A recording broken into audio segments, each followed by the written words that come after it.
Dodong Aroba.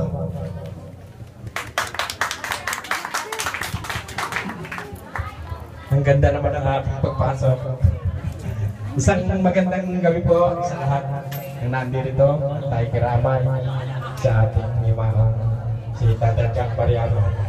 Lalo na sa kanyang pamilya. Taos puso rin po kami na nakikiramay sa inyo.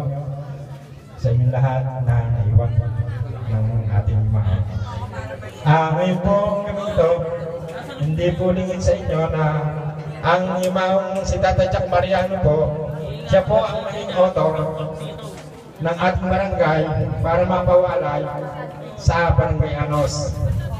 Siya rin po ang gumawa ng paraan para ang ating barangay ay maging ganap na isang barangay malinta. Kaya po yun ang kanyang alaala sa ating barangay. At siya rin po ay hindi ko makakalimutan dahil siya rin po ang nag-push sa akin para maging punong barangay ng malinta.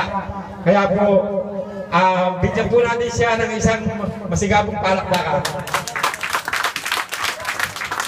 Kaya po pong pasalamat ng aking mga konsihal. Andito po si Konsihal Jeff Alcachupas. Ang lahat, yung iba po kasi ng konsihal ko ay bibis pa. Galing po kami sa session. May session po kami ngayon.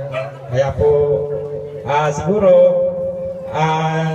hindi ko na po masyadong kakahabaan at pinapaalam ko lang po talaga sa inyo yung naitulong ni Tata Jack sa ating barangay ay isang history po ng isang malinta. Siya ang gumawa.